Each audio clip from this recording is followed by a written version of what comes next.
Hi. Before we start this discussion, I thought I should say some things now that I've actually edited this video. So first, if you're interested in certain topics of games, such as what we have to say on the Smash DLC Fighters Pass, then you can use the chapters to skip ahead to the part you'd like to listen to. And so you can find the timestamps for these portions of the video in the description below. Sorry for that, saying that a bit too fast. And then secondly, in the process of getting PixelSquid's audio, Luca's audio, we've lost a bit of what he has had to say. And so because of this, I've tried to cut and edit the discussion in such a way that it still tries to maintain a natural flow. But if you're wondering why there are odd cuts here and there, that is the explanation. I need to learn how to say my words more clearly. Um, but yeah, so like taking these things into account, I hope you are still able to enjoy our discussion. Welcome to our discussion on E3 2021. I am joined today by PixelSquid, aka Luca, aka Hello. the squid made up of pixels, maybe. Yes. Yes, I am. Um, so how are we doing today? Yeah, I'm doing pretty good. Here to Hmm. talk about some E3 predictions and all that cool stuff. Yeah, E3 hype, definitely. which is something I feel like a lot of people in the community have been missing um, for a while. Jeff Keighley did it again um, by dragging out the whole show for 4 months. Yep. Um, but yeah, so again, we're just gonna be talking about our predictions about what's gonna be happening in this year's E3. The first one since 2019. This year will be all digital, so it'll be mainly focused primarily on the presentations. Which I think for even though like the demos and the actual show floor itself was a big focus, I think for a lot of us, especially for those of us that can't even travel, I think the presentations have always been the big focus of E3. Um, at least for my E3 experience, the big focus is always like having the presentations being so close together, very condensed, but I think that adds to the excitement. Yeah, same here. I haven't, I think both of us haven't never been to E3 before, but so most of our perspective is just seeing E3 digitally. Mm. Sure, we do have some, offline events, usually, which has the E3 demos, but honestly, I count those as complete separate events because it's not E3 time, it's in a different time of the year. Oh yeah, like I think for those of us, at least in the UK, like I've never even been to America. I think the closest we would probably get to it in terms of feasibility that we could go to much easier would be Gamescom in Yes. Germany. But there's the thing. I believe Gamescom, from what I've experienced with like those in the industry, as in like journalists and stuff, I think they enjoy Gamescom more than E3. I believe, Yeah, but E3 yeah. is like where you get the big announcements and stuff. Like, E3's more like almighty and all that stuff, but Like Gamescom's more just it's not smaller, but yeah. it's definitely like one of the bigger ones, but and it does have announcements as well, but and again, heavy hitting announcements can come from any time of the year. Um, but E3 is like when it's the most packed, and I feel that's when it's the most exciting. As much as Jeff Keighley wants to be the big ruler of the games industry, it seems, as in terms of announcements, it's mainly E3. Um, What's so funny? I only found out they were doing another Games Fest this summer, only a week yeah, ago. so like this is the thing, and this is I thought we should just start this discussion by talking about E3 as a whole. So that would include Summer Games Fest because that was kind of the replacement for it last year. So it was managed by Jeff Keighley, who I think everyone mostly knows for the Game Awards. Um, and I really respect his work and the effort that he's puts in, but at the same time, during Summer Games Fest, he just plasters his name and branding onto every little announcement he can, and it just like got so tiring. Um, Like I agree with that. if it was his own show, like I think it was like Gamescom opening night live, which he's always done, then that's fine. But it's like just previously, Summer Game Fest is gonna be a thing this year as well. Apparently, like the account has shared Sonic Central, the Sonic presentation from last week, or a while ago, um, and it's like I don't know if that's just the if that's just Summer Game Fest just like spreading the word of like news in the industry.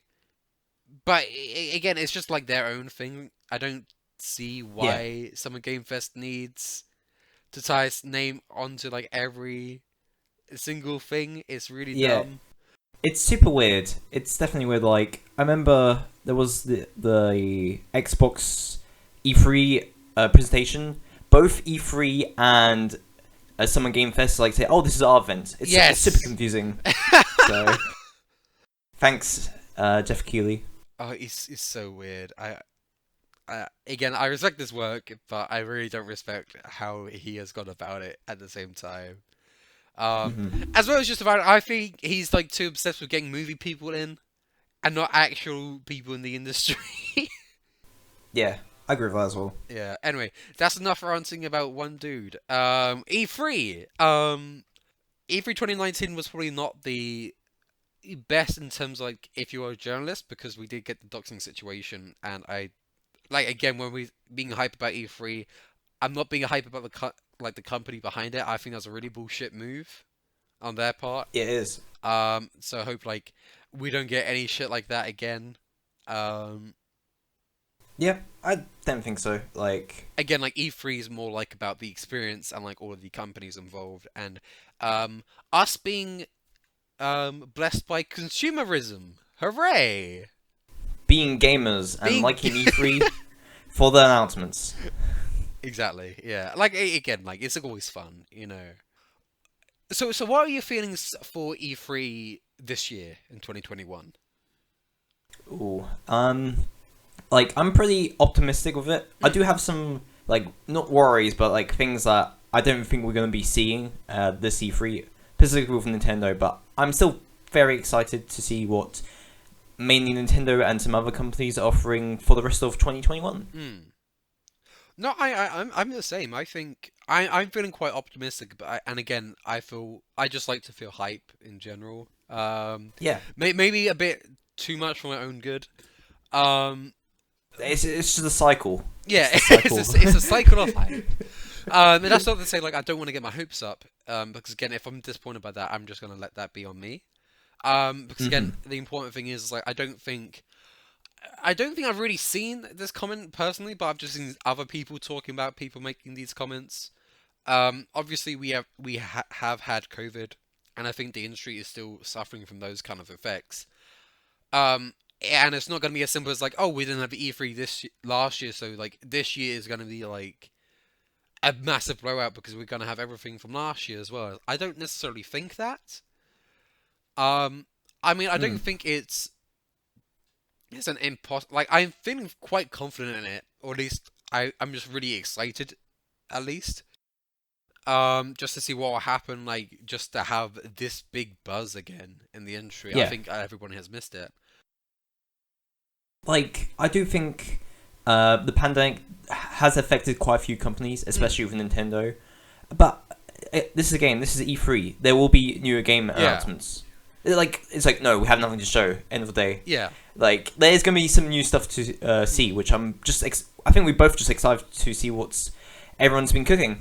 Oh, like absolutely. Like I think, and again, as us two big Nintendo fanboys, a lot of this discussion is going to be revolved around Nintendo's Direct, which will be on the 15th. An annoying thing Yes. is like I've seen that people be like, "Oh, this is weird that they've returned to the Direct branding for E3," even though their last two E3s have also used the E3 Direct branding as well. Yeah, it's a Um, bit weird. yeah. Nintendo just keeps on naming it differently each year for Hmm. E3. So like, let me see. So it's like they the digital event was in 2014 and 15. Then in 2016 they just didn't have anything. They just had Zelda. Yeah, Um, it was just a treehouse for the 3 days mainly, which showing off Breath of the Wild. which honestly, looking back, I remember when that news came out. It's like, oh, what? This is so weird. Only one game, but Yeah, like then we got like 3 days of Treehouse just out of that one game, out of that one demo. Um, but yeah, honestly, I think that was like such a good E3 for Nintendo in a like way. there was some smaller announcements during the treehouse as well, but Yeah. honestly, just showing how new and fresh Breath of the Wild Mm. was. Really, yeah, this game was the most hypest game for around that time. Yeah. Especially, this was before we knew about the Switch, so Oh yeah, like so it was all played on the Wii U. Oh, that was a good yeah, time. Then 2017 they had like the Spotlight, Nintendo Switch Spotlight E3. And then in 2018 and 19 we had the direct branding return for E3. yes. And then 2020 we had nothing at all from Nintendo in June. Apart from a Smash presentation for Mimon. Yeah, so going into Nintendo's E3, I don't want to hype myself up too much about it, but if it's going to be anything like their 2019 presentation, I think we're in for a good time. I think. Yeah, I feel like it'd be pretty similar format Mm. from the length and what they're going to show at this year compared to 2019. Yeah, like, and another thing on the topic of E3 directs, and I think that I've noticed that like they typically, because like their current style of like general Nintendo directs that happen elsewhere in the year, they often have like the headline kind of format where they have the announcer guy talk us through like what the next headline is, give us a brief preview before we actually see the game, stuff like that. Yeah, Um, whereas when in the E3 directs they just do the trailers, and they do like some cutaways in between, but they don't announce. They don't. They don't typically announce what game is coming next. Unless it's something special. On like for example, when they said like, "Oh, we're gonna turn on into like this hotly anticipated title," and it turns out to be Smash, and that was what happened in 2018. Sorry for confusing my words here. It's been a while since we've done a discussion, and I've remembered how unprofessional I am at recording discussions. Yeah, so like I think their E3 directs often have a much faster pace, and I think that'll be nice to have. Not to say that the current direct format is necessarily bad, and it certainly helps that I'm actually a massive fan of the announcer, whoever does the voiceovers for the Nintendo Directs anyway. But yeah, so like for Nintendo's E3 this year, it's weird. I'm not sure what exactly to expect. There are definitely some knocks that I think are definitely showing up, and we'll get into that in a little bit. But I think yes. the biggest piece of news right now, the biggest rumor in the Nintendo sphere, is certainly the rumor of an upgraded Nintendo Switch model. And so the current rumor is, or the current piece of theory people are going to do is like, do we think we're going to be seeing that before E3, or do we think we're going to be seeing that after E3, like in July? Yeah, like honestly, it's a bit crazy. Twitter like the past few Mm. days, it's like saying, "Oh, it's going to happen today," but it's not going to happen It's been today. that way for like the past week and a bit. Yeah. Um.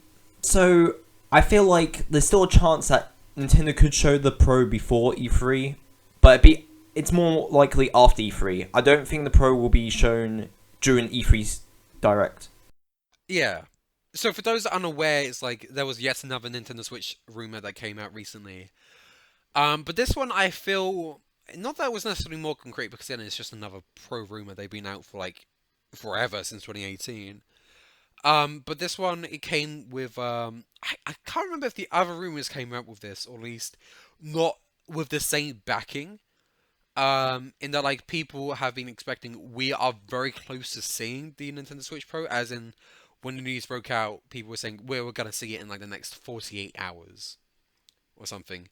Which of course never happened, otherwise we wouldn't have been talking about it right now.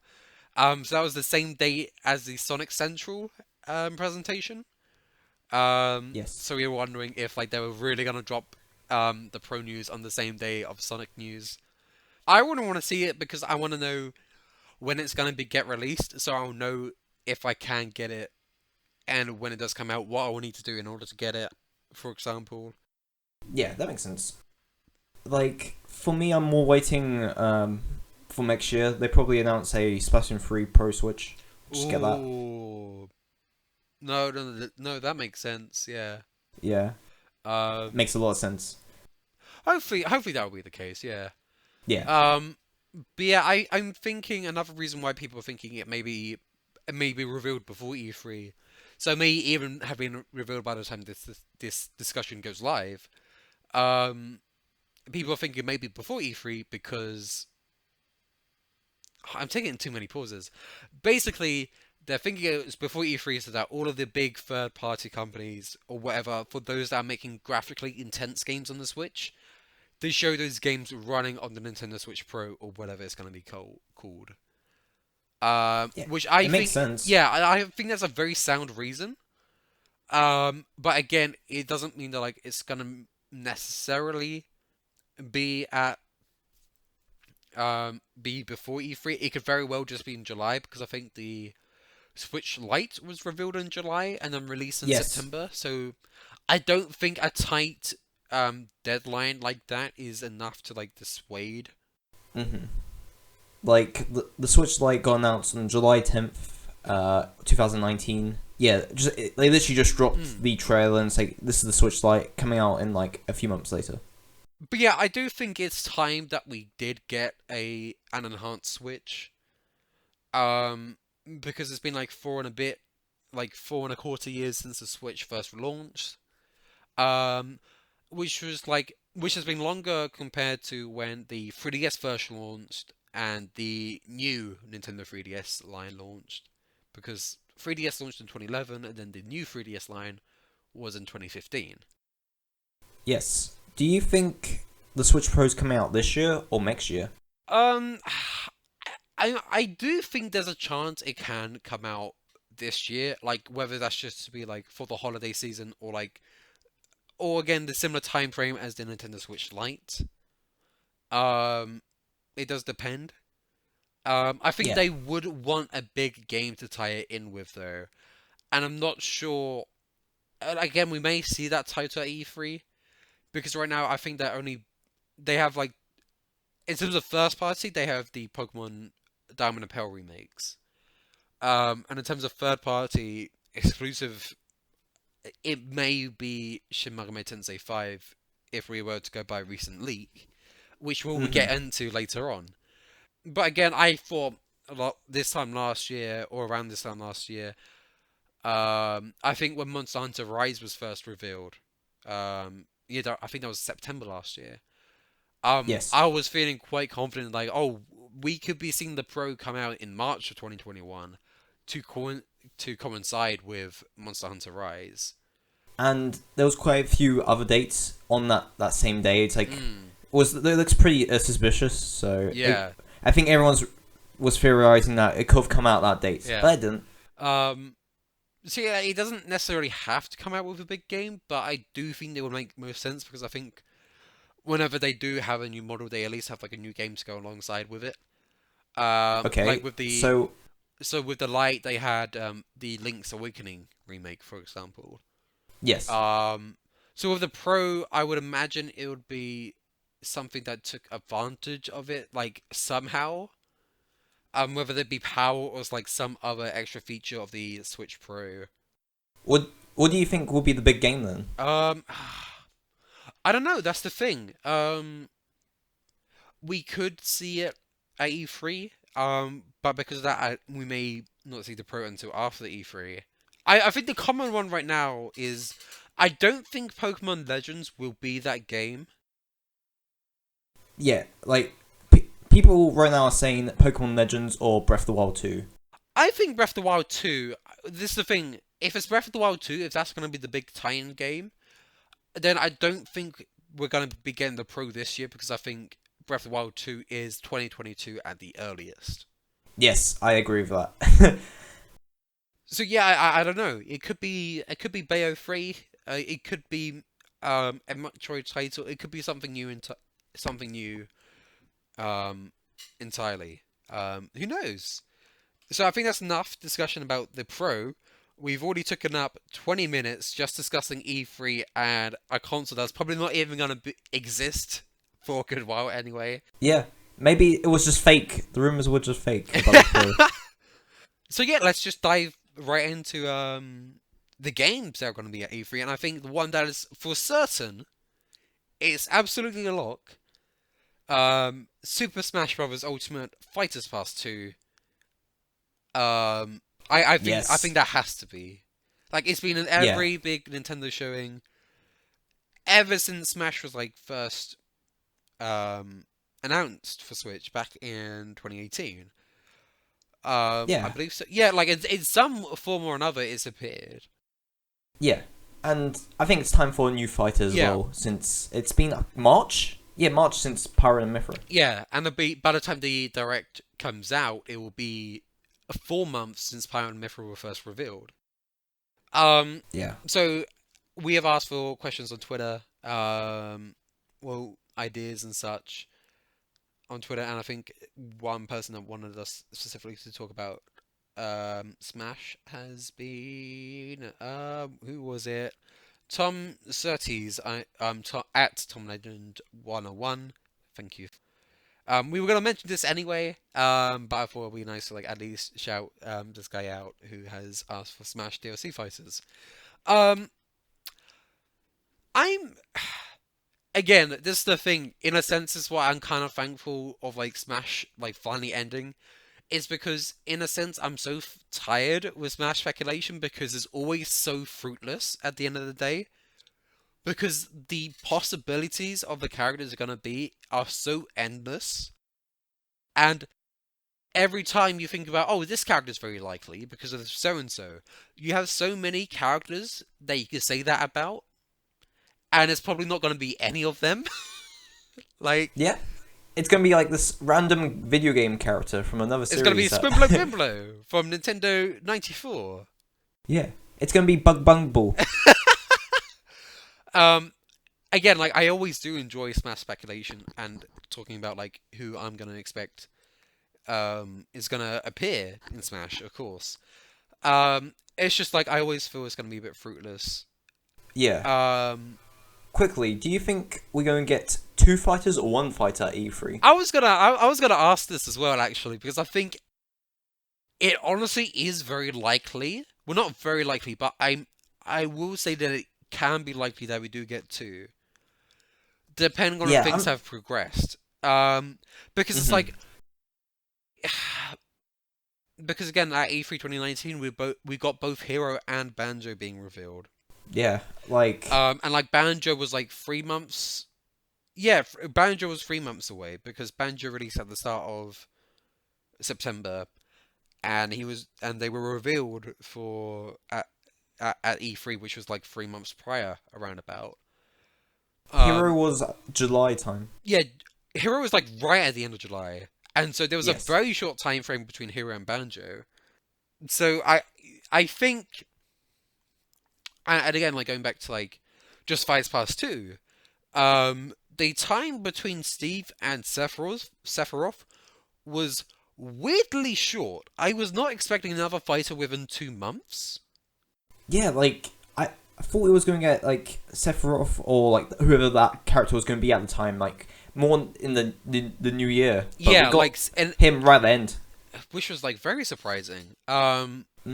Just because I think Steve required like so much effort, I wasn't expecting Sephiroth so soon. So yeah, so it's been I think about 3 months to the day as we were recording this that Pyro and Mythra were in Smash, which has already been weird. That's already been so long. Yeah. So yeah, I think we're absolutely getting a new Smash fighter. I think, and the question is, are we getting more than just one revealed? And I think it is likely that we do.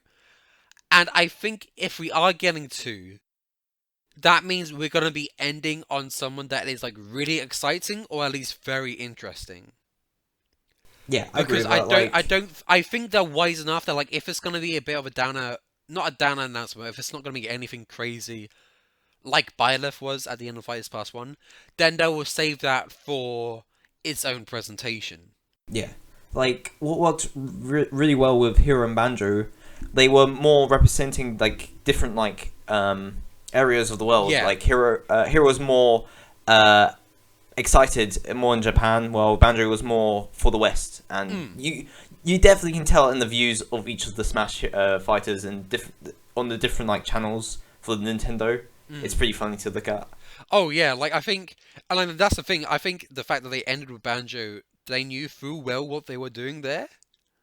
Hmm. Um, like they knew that character was for the fans. So if we are getting, like, if they're gonna end with a fighter, they E3 direct with a fighter, I think it's gonna be someone on like a similar hype level as Banjo. Um, Whoever that character is, I don't know. I'm rooting that it's gonna be Sora, personally. Ooh, yeah. Because I've given up hope like that it's gonna be Professor Layton, because I think it's stupid that level 5 have not got any representation at all in Smash. Um, and I'll be very annoyed if it's anybody but Professor Layton. So I think I would like him to be added. So that's technically my number one wish pick. But like pretty much on the same level, it would be Sora, because I think again, like I know it's tired to have like another JRPG anime sort of boy in, but I mean, I don't know. I just think Sora would fit well, because he's like, I don't know. I just think it would be Yeah, very nice to I, have. I think I think Sora will be like just cool to see in Smash. Like yeah, I feel like I'm more leaning like we could see two fighters at E3. I feel like it's just the time for it, and I just want to see Smash end. I want to see the conclusion of the Smash DLC. Yeah. I think it'd just be cool to do it here. Yeah, like I For think my picks, yeah, that's what I was gonna ask. I was gonna ask who would you yeah. want? Ooh, so honestly, I'm pretty happy who it gets in. I got Joker, Inkling, and Steve now. Yeah. Those are honestly my three top ones I want to get in Smash. So I'm going in and say Miku. That's right. Miku for Smash. What? Oh, that'll be Just a weird one. the rules might break. Like, oh, it's not really a game character, but See, that's she has games. So then, would you say Goku would be allowed in Smash then? No. I'm biased. Oh, like, well, that's the thing. I think Miku, Miku is like a weird half between, right? Yes. Because I can't decide it. Like, I know she's like a Vocaloid software, but not technically a game. Yeah, it's more concepts, not like I guess animation as Yeah. well. But I don't know. I think it'd be because I want to see another character which breaks Twitter, like Steve. Yeah. I want to see that for Miku. I think Miku could break To Twitter. be fair, no. To be fair, Hatsune Miku would break Twitter. To be fair, Yeah. I just don't think it would happen. Because again, I think the floodgates would open too much. Yeah. So more realistic picks. I think maybe a new Capcom rep, maybe Phoenix Wright. I think that'd be pretty cool. No, yeah, I'd be down.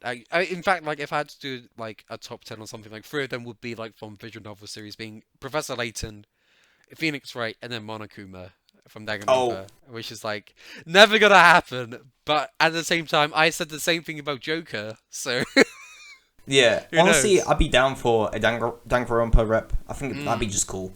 that'd be very nice to see. But yeah, Phoenix Wright, I think has a chance because we're getting the Chronicles games, the Great Ace Attorney games are finally coming over West Side.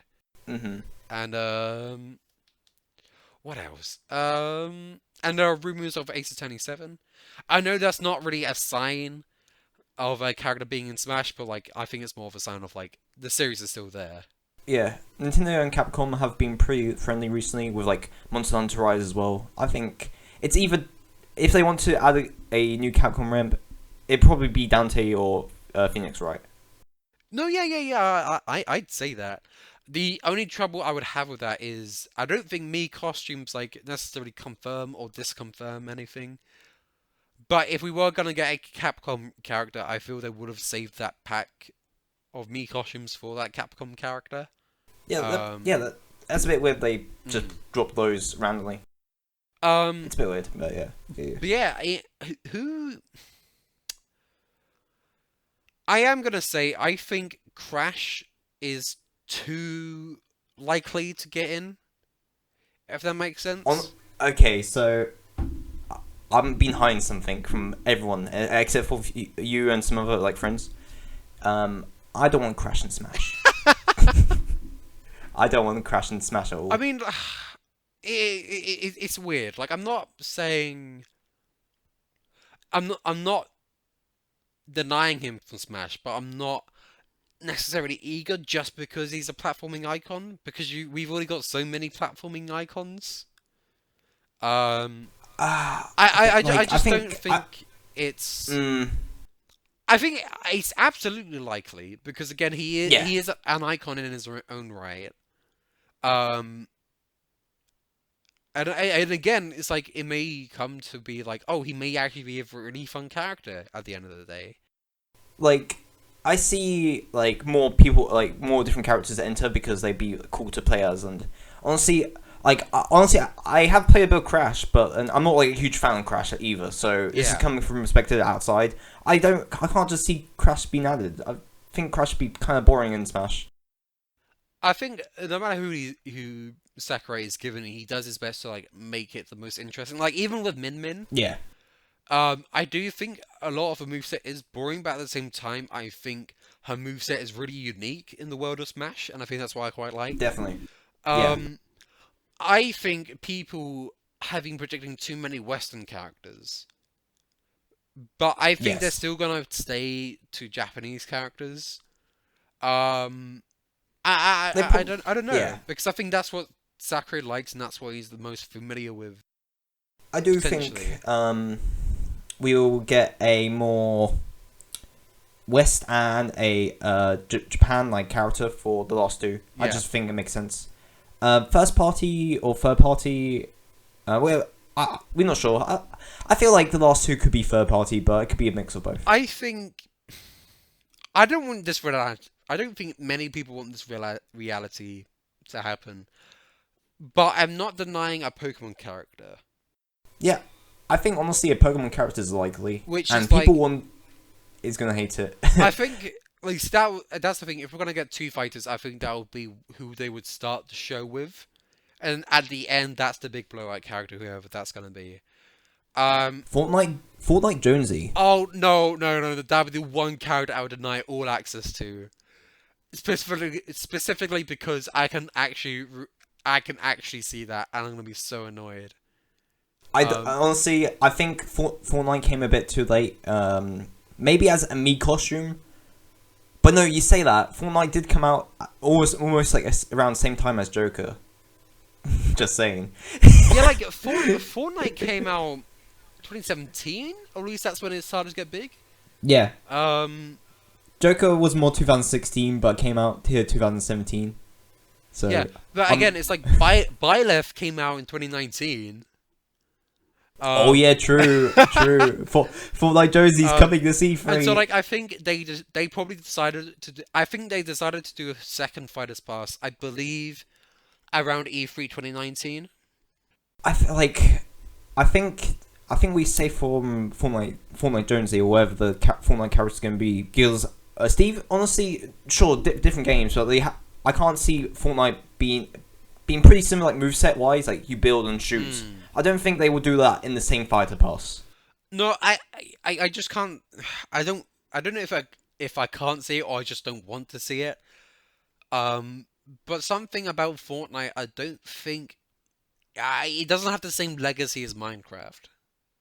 Yeah, Minecraft's been it's 10 like over 10 years old now. Yeah, So and Minecraft just like in gaming culture, I feel is like so integral to the way I don't feel Fortnite is. Like Fortnite is massive, no doubt about it, but I don't hmm feel it's as integral to like even like meme culture as well. For example, yeah, it's more like that makes if sense. Yeah, Fortnite is a meme, I feel more often than not it's more as like a laughing stock, yeah, which isn't to and disrespect as Fortnite or anybody that plays Fortnite. yeah. No, I actually I kind of take that back. I think that was like a bit too weird and too off-putting for me to say. Admittedly, I am sorry, Epic Games. Um, I'm sorry that you probably hurt like one or two sales of V-Bucks. hmm But yeah, it's like just in terms of like general gaming history, I feel like Fortnite will probably like still be very popular. Actually, this is my biggest pet peeve with people talking about like newer characters getting added, like Min Min or Pyra.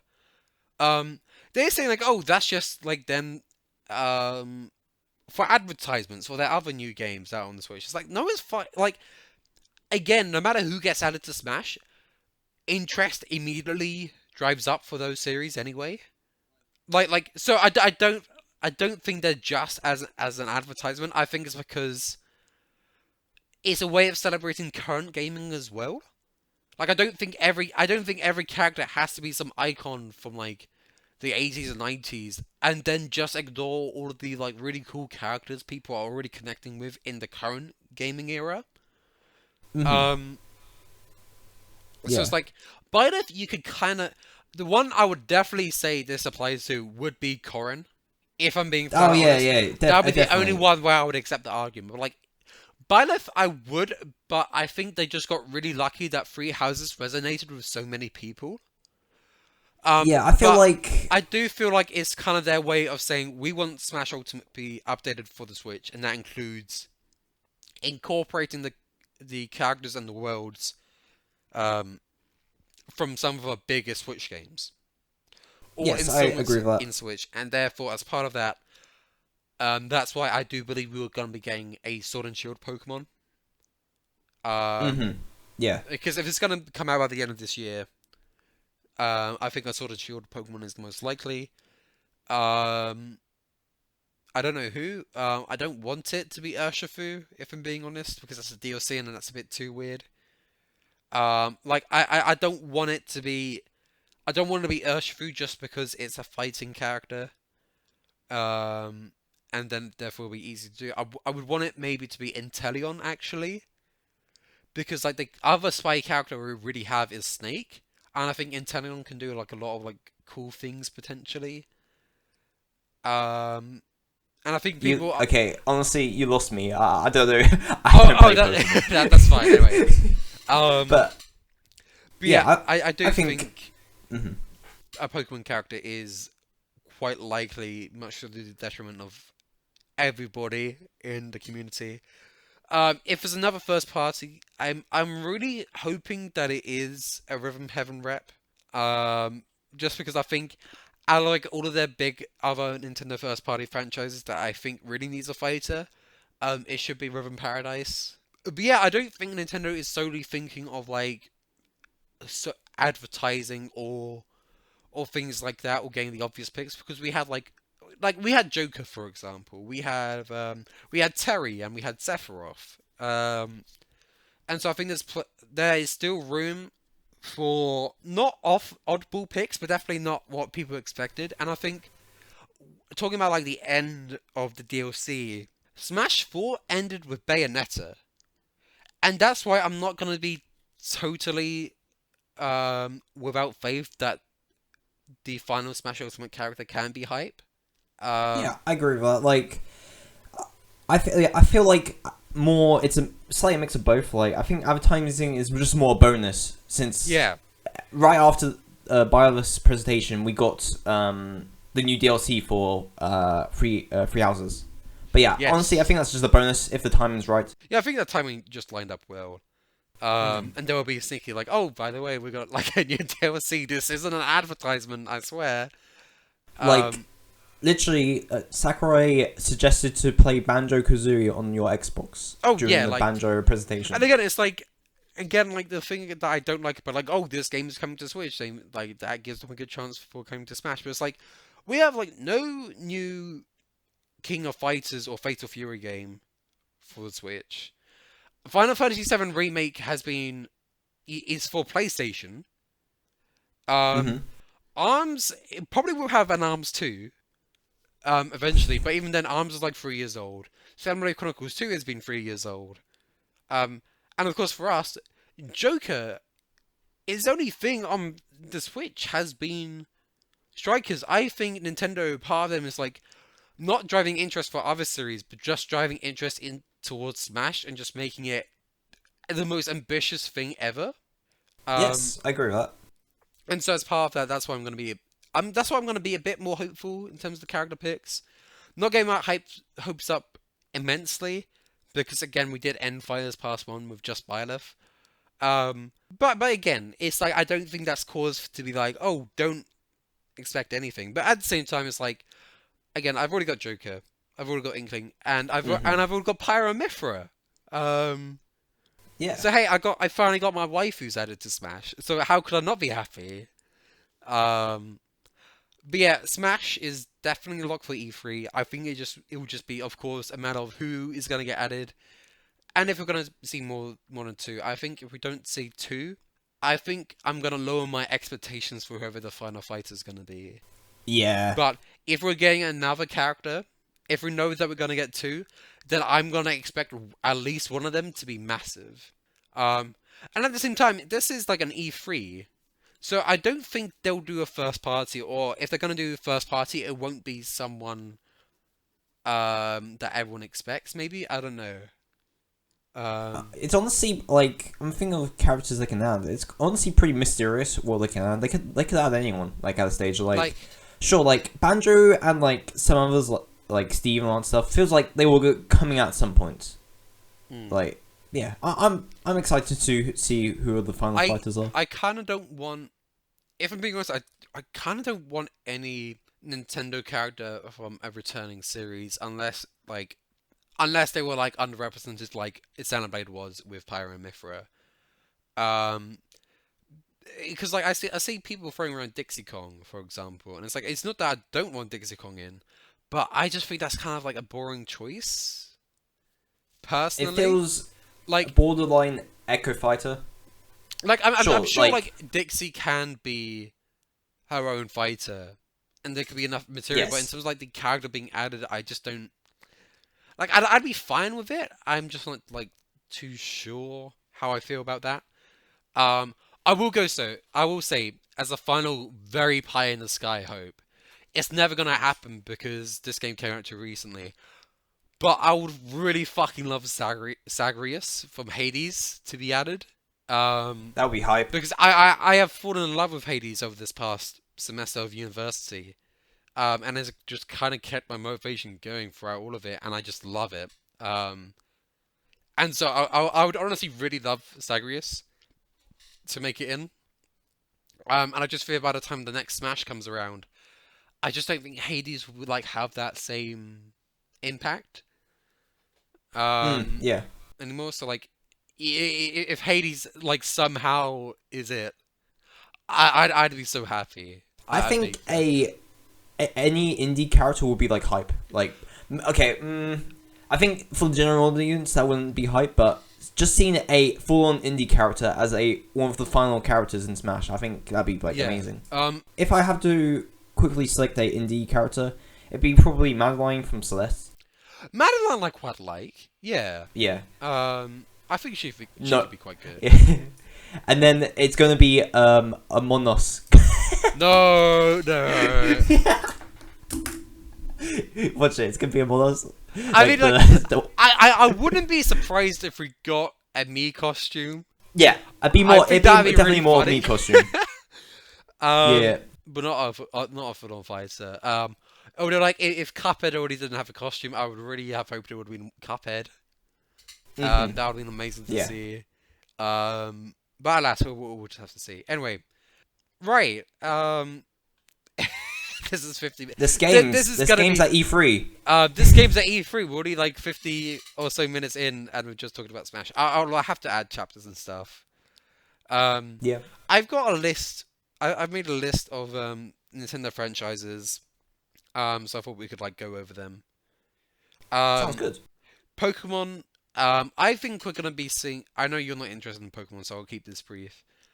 I think we're gonna be seeing a Pokemon Presents or Direct sometime this week. So the week before E3, the week before Nintendo's Direct, like they always do. They always typically do their own thing. Yeah. Before the big E3 Direct. So I think that's where we will see more Diamond and Pearl remake footage, and I'm hoping it will look lovely. Because I've kind of settled on the art style now. I think it looks fine.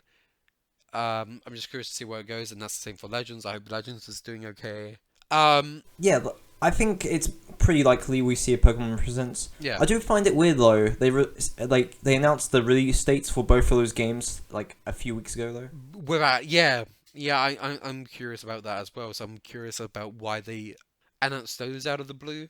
But I don't know. I think we'll be seeing them regardless. Um, but yeah, speaking of which, I'm still surprised of how early in 2022 we're going to be seeing Pokemon Legends. Probably to get it as far away as possible from Breath of the Wild 2, just in Yeah, case. just in case. Speaking of which, another big Nintendo franchise that I think is certainly gonna pop up is The Legend of Zelda. I think this was also by thingy, Tom Legend 101. I'm I'm thinking if they're gonna do the 35th anniversary celebrations, that's gonna be its own separate thing. I don't think they're gonna dedicate too much time of E3 to Zelda. Um, Yes. but Um. as in like non Breath of the Wild news, I think there's a chance that like more Zelda stuff can appear. As in like if it's like anniversary plans, like a concert like Sonic's doing, or merch or something like that, maybe.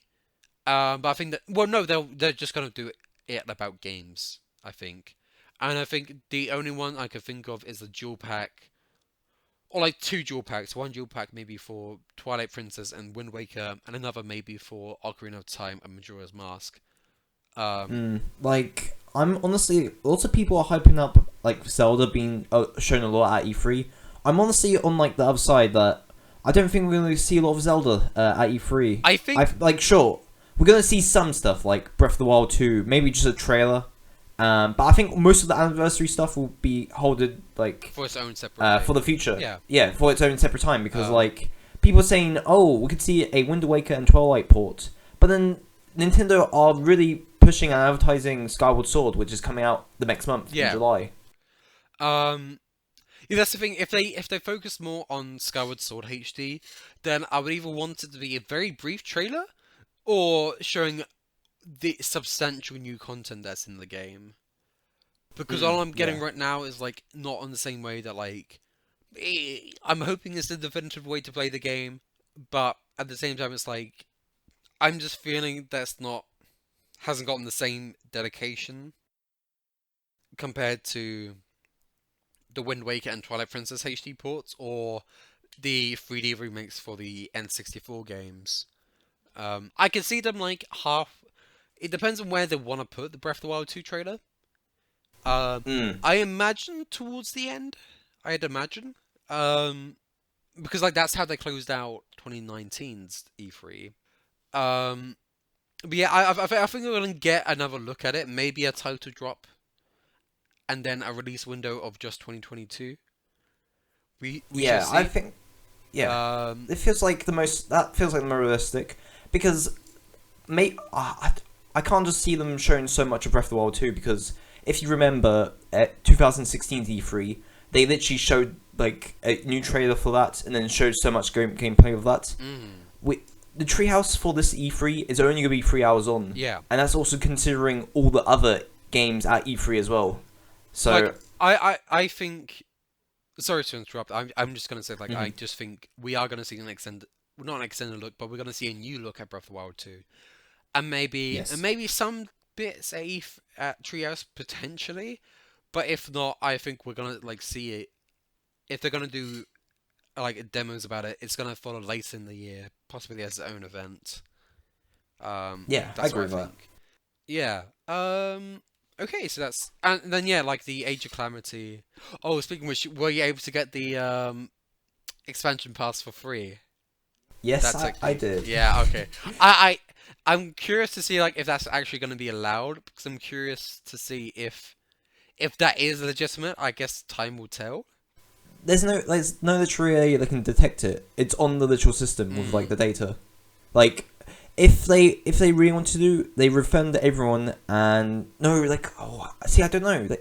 They could patch it out and then you have to re-download it. But Nintendo really, Nintendo really messed themselves over with the free DLC. But thanks Nintendo, I appreciate it. I see with that or Koei Tecmo, who knows? Either way, we got free DLC. which is Yeah. nice because I don't think I'd have any motivation to actually buy the DLC anyway. So, Oh, same there, same there. hooray! Nintendo are now gonna come after us for not Yeah, not they're even getting the pirating. Nintendo Ninjas. We didn't do anything illegal. You just gave us the ability to do it. So Yeah. we just took we should go advantage of it.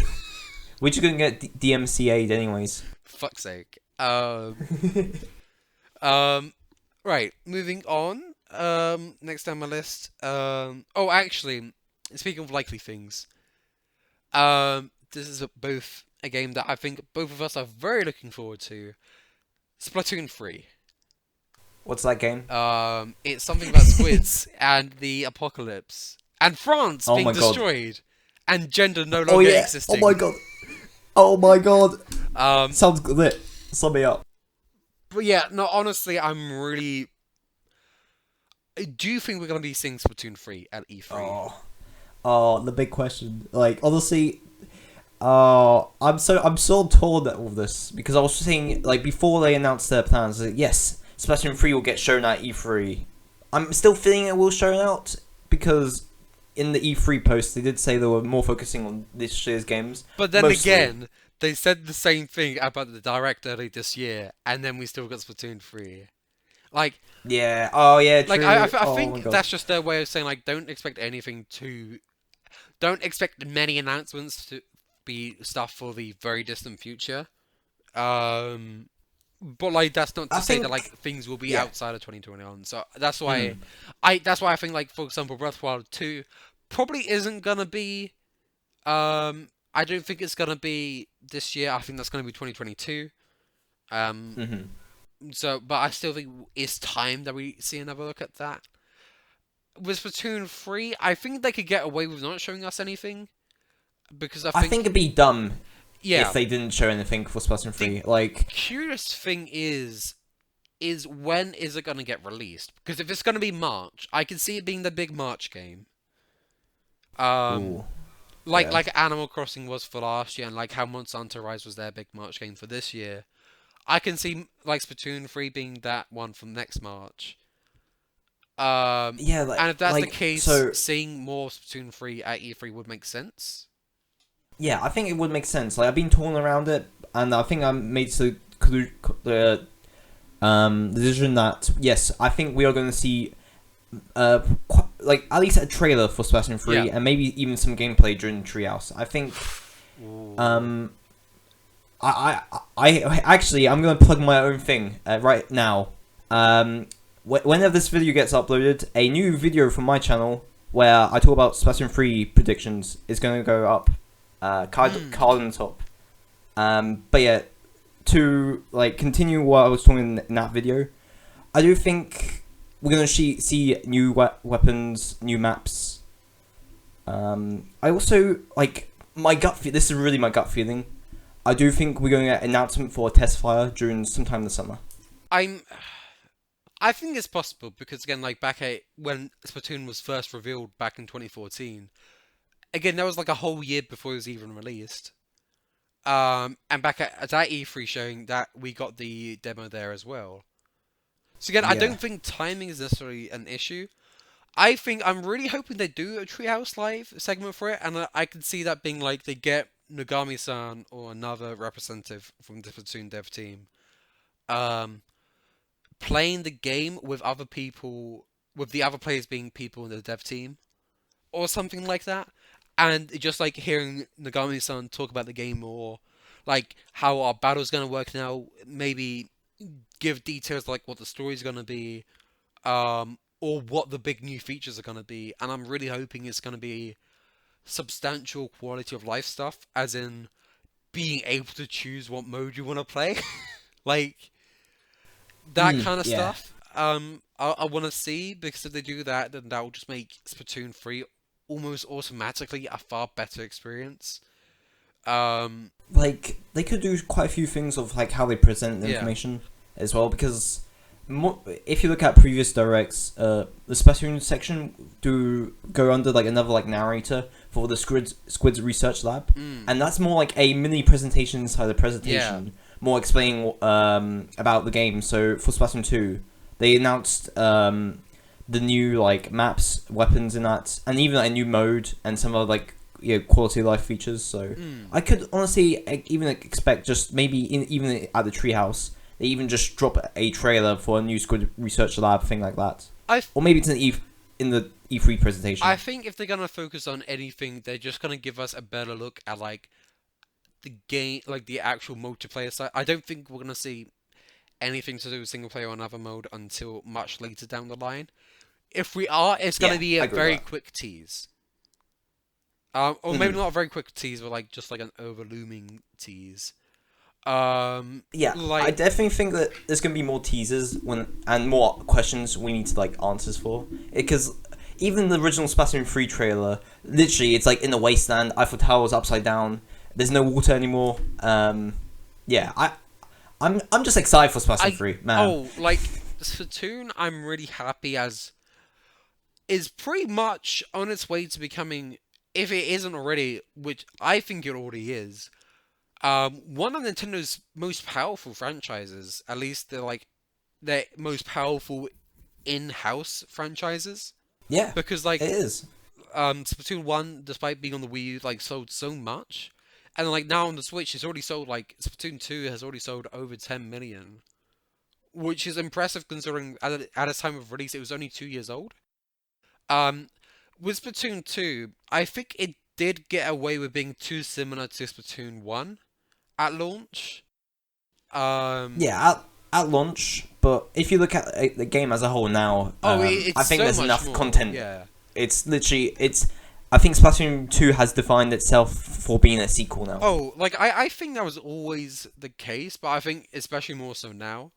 With Splatoon Yeah. 3, however, I don't mind if things aren't gonna be as content packed. Like I'm not one of those people who's like, oh, don't do these free updates, just release everything day one. Come on. It's like, well, no, I kind of like the free updates overall, although I would Yeah. like more content to be there in day one, basically. The core, as we saw in the original trailer, the core gameplay is there, Yeah, like but as the setting and all that stuff is just different. I think this game's gonna be definitely different, especially it's coming on the same console. So yeah, so like that's the thing I want to see. I want to see like they're not. I don't know. Judging from the teaser trailer back in February, I really think they're like trying to take a bold new move, but I want to see that applied to just overall. Like I want to see them do the big multiplayer modes. I don't want it to just be the same. Oh, you could do turf or ranked. It's like no, I kind of want more options. Like give me the option to at least choose my ranked mode. Give me the option to like just fuck about in like arcade modes, like hide and seek, or like gun mode, as in like every time you die you get a new weapon. No, it was gun game I think it was in Call of Duty. I do understand why we have like ranked maps being in rotation. Ideally I would like maybe 3 maps every 2 hours possibly. Um, but more, or I'm fine with 2 maps every so often, but I do want to have the ability to choose which mode I want to play on. Like, I don't know. Like for League Battle, I think that restriction may make more sense just because it's like that's more of a competition kind of thing because you got like the ranking every 2 hours or whatever.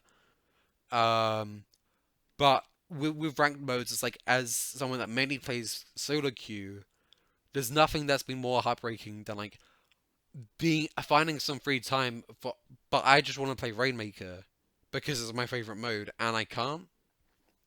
yeah, I Um, get you there. I can't imagine like how they can like fix that though. If it's ranked mode, because maybe they can reduce it to 1 hour. But then again, let's say if you just want to play 1 hour, sometimes you might only play that one mode. I I could see maybe like as you mentioned League, I can also see them doing more a casual ranked mode where you can choose the ranks. But if you want to like actually rank up and stuff, you actually have to enter like the competitive ranked where it's pretty samey to the one in Splatoon 2. See, because Splatoon 2 introduced individual ranks for each mode, I don't think, or at least this again is me theorizing. I just don't see the point in like having us being forced to one mode every 2 hours. But maybe they'll like introduce rewards as like okay, you You went up a rank, here's like a cease now, or like some other incentive. Or like your overall rank is your average rank. So if you want to get like proper, if you want to get like a formal S, you need to be like an average of S in everything. Um, what I want from Splatoon 3, and I think this would make it feel very different from Splatoon 2, I would like a rework of that kind of infrastructure, let's say. Um, Yes. like, um, again, like how is choosing modes gonna work, how are rotations gonna work, and more so than anything, I want more opportunity to just like do really dumb modes and chill out. Because even though like ranked Hmm. modes are like my favorite, I think if you want more longevity in the long run, I think it would be very good to do arcade modes. Because if anything, when I would have not sunk as many hours as I have into Overwatch if it didn't have the arcade mode with like mystery heroes, for example. Um, Yeah, I used honestly that's probably one of my favorite enjoyments of Overwatch when I used to play yeah, it was the arcade mode because yeah, you can do so much with that and it's pretty like open how you can do all the settings. Sure, I don't think Nintendo will do like as much detail on that yeah, arcade mode, but having like maybe um as like the host maybe saying oh you can only choose this weapon yeah. or maybe these pools or maps will be only used or maybe it's only a random rank mode which is out of one or two or something. Basically, just giving us more options, I think, would be nice. Yeah, options like also a public lobby code because my god, I stream a lot of Splatoon 2 And you have PBs to be and it's friends so first, don't you? 300 is the max, Yeah, so I have to keep removing people and it's just so annoying. I had enough. yeah. So yeah, so that's Splatoon 3. I think we're both very looking forward to it. Very high hopes, and I hope they really do deliver. Um, I hope so. um, Mario. Let's talk about Mario. We all love Mario. Not Nintendo, because they fucking killed him back in March. Yeah, Um, I thought Mario died. Why are we talking about Mario? no, I honestly I shouldn't joke about that just because I've been so tired of that joke for so long. So, You're the one who brought it up. I didn't bring it up. yeah.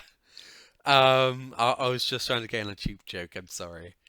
Um, but yeah, Mario. I think again, it's Nintendo's mascot. We are getting Mario Golf in June, so I don't think we're gonna be seeing much of Mario Golf during E3, and I'm hoping we won't have it during Treehouse because like it releases like 10 days afterwards after the It's show. gonna be a treehouse thing. It's gonna be a It's probably treehouse gonna thing. be. Just watch. It's maybe only for like 10 minutes. It's like, hey, remember this game? It's coming out. Hopefully. They probably showed like a new character Oh, design look, coming like to it as imagine well. if they're gonna do like a showcase reel. They're like gonna include Mario Golf as part of the showcase reel. Yeah, remember this game coming out? It's coming out Yeah. this month. But yeah, the two things I would like to mention. Well, three things actually. One. What do we think about the next mainline Mario game? Do we think we're gonna be seeing it here? Nah. Hmm. Well, okay. I don't think it's gonna be Mario, but I don't know. You've probably seen all the DK rumors happening. Yeah, I was recently. gonna mention. Do you think it's gonna be Donkey Kong then? Yeah, Okay. I honestly feel I'm all leaning it's gonna be a DK game. I don't think a new 3D Mario is coming out anytime soon. I think maybe I don't know. I think that might be next year. That feels like a next year announcement. I think if A new 3D Mario. APT have been working on a Donkey Kong 3D game, then I think that's what we're gonna get. Unless there's somehow like splitting the team in half and working on both. Because I was gonna say I think because the Switch still has a long life ahead of it. Mm-hmm. Maybe not a new Mario this year, just because we had the 3D All Stars last year and we had 3D World this year. Yeah, that just came out in February, so Again, those are old games and ports, so it may be a bit too soon for a brand new, fully fledged Mario. Um, I think when we do see a new 3D Mario, it's not going to be a sequel to Odyssey. I think it's going to be a full-on new one. Like, if this DK rumor is true, I think this is going to be the Odyssey sequel. then the two other Mario things I was gonna bring up, like they're also spin-offs. I think it's almost certainly a lock that I think it is time that we're going to be seeing Super Mario Party 2. Yeah, Um, I feel like it's time. When actually, I've been forward and backwards with this as well because due to the recent updates, online update, I do think that's honestly the update is cool, but I think that's also like a beta test for yes. what's coming up for Mario Party. See that's why, if anything, that just makes me more like if that didn't happen, I was still set in stone in predicting Mario Party anyway. Because I just think it's time. Like, there's no way they're just not gonna do another Mario Party or a party game.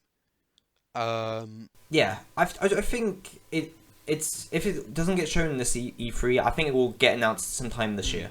Still, like, well, the thing is, with this E3, we still don't know. Again, like, this isn't to say that like they have to happen, but we don't know. We don't have any games in Nintendo's lineup for October or September. December we yeah, don't have anything for December, but again it's December, that's a really weird month anyway. So sometimes they release stuff like Smash or Xenoblade 2. But then sometimes they didn't. yeah. Like they didn't release anything in 2019 or 2020 December, for example, I believe. I Unless it feel was something like small.